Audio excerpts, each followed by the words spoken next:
As we've been exploring mobile field research activities, the logical next step was to ask, can an app help a novice see the world through the eyes of an expert?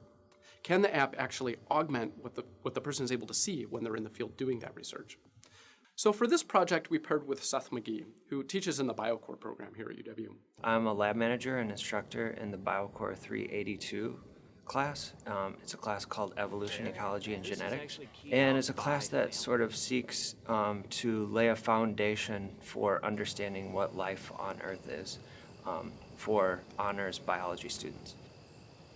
So a portion of the course involves students going out to a native tallgrass prairie ecosystem and sort of exploring the ecosystem on their own. And the course is designed to allow the students to generate their own testable questions to help understand the ecology of the ecosystem they're in.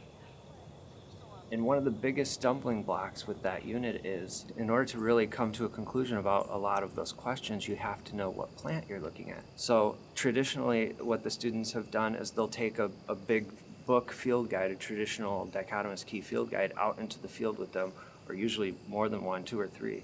And that will guide them through the process of identifying the plants so that they know what the community is that they're working with.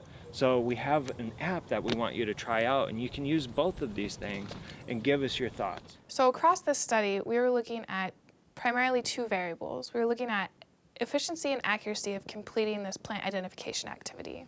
So the way that we did this was breaking students down into 3 different groups, and the first condition, we just gave them their iPads with the plant identification app on it.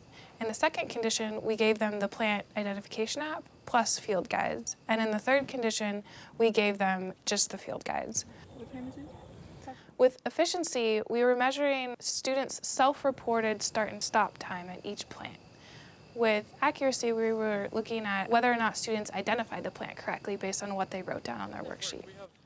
Students who had just the plant identification app took about half as much time to complete the activity than students who had the field guide. Students who were using the mobile app were able to identify about 8 out of every 10 plants correctly, whereas students who had the field guide identified 2 out of every 10 plants correctly. So we conducted a non-parametric statistical analysis on this data and found that these differences were significant, which is really exciting because we can confidently say that students who were using mobile devices in the field for the field research activities were more efficient and more accurate than students who just had the field guide, which is the traditional method that they've used in previous classes.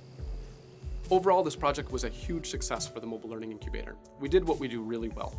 We rapidly prototyped an idea based on situated learning theory, and we put that idea immediately into practice in a real-world situation with real students. And in this case, we saw that the idea really works. So we've got a couple next steps. The first one is that we want to take this identification tool and generalize it. We want to be able to have any professor anywhere be able to use a simple web interface in order to put their expert knowledge into this tool so their students can identify all kinds of phenomena. The second part of this is we really want to glue it back to our field research gaming engine. We really want to be able to put this field activity of this identification in context of data gathering and these larger activities. And luckily, we have just recently won the support of an education innovation grant here at UW, which means we have the funding and we have the community in order to make these things happen over the next year.